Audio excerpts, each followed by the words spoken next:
কখনো কি খেয়াল করেছেন বিশ্বকাপের গ্রুপ পর্বের শেষ ম্যাচগুলো কেন সবসময় একই দিনে একই সময়ে শুরু হয়? কেন একটা ম্যাচ আগে আর একটা ম্যাচ পরে হয় না? এর পেছনে আছে ফুটবল ইতিহাসের সবচেয়ে বড় বেইমানি আর কলঙ্কের গল্প, যাকে বলা হয় দ্য ডিসগ্রেস অফ গিজন বা গিজনের কলঙ্ক।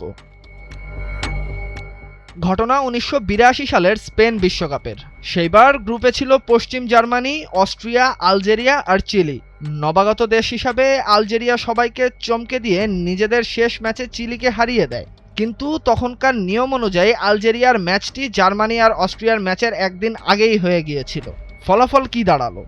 জার্মানি আর অস্ট্রিয়া দুই দলই ঠিকঠাক জেনে গেল যে পরের দিন মাঠে তাদের কি করতে হবে। সমীকরণ ছিল খুবই সহজ। জার্মানি যদি অস্ট্রিয়াকে ১ বা ২ গোলের ব্যবধানে হারায়, তবে গোল ডিফারেন্সে জার্মানি আর অস্ট্রিয়া দুই দলই পরের রাউন্ডে যাবে, আর কপাল পুড়বে আলজেরিয়ার। ২৫ জুন ১৯৮২ ম্যাচ শুরু হলো। খেলার ঠিক ১০ মিনিটের মাথায় জার্মানি একটা গোল দিয়ে ১-০তে এগিয়ে গেল। ব্যাস, দুই দলেরই উদ্দেশ্য সফল। এরপর মাঠে যা হলো তাকে ফুটবল না বলে নাটক বলাই ভালো।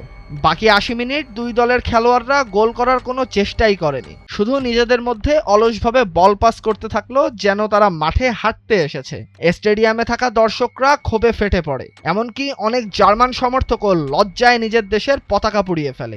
ধারাভাষ্যকাররা টিভিতে লাইভ কমেন্ট্রি করা বন্ধ করে দেন। ম্যাচটি শেষ হয় ওই ১-০ স্কোর লাইনে। অস্ট্রিয়া আর জার্মানি হাসতে হাসতে পরের রাউন্ডে চলে যায়, আর আলজেরিয়া বিদায় নেয় চরম অন্যায়ের শিকার হয়ে।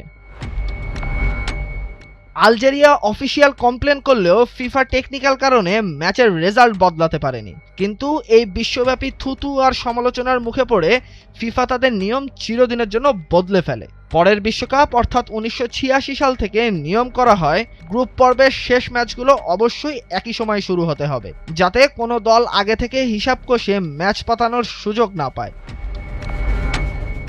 আলজেরিয়া হয়তো সেবার বাদ পড়েছিল, কিন্তু ফুটবলকে ফেয়ার প্লের একটা মস্ত বড় নিয়ম শিখিয়ে দিয়ে গিয়েছিল।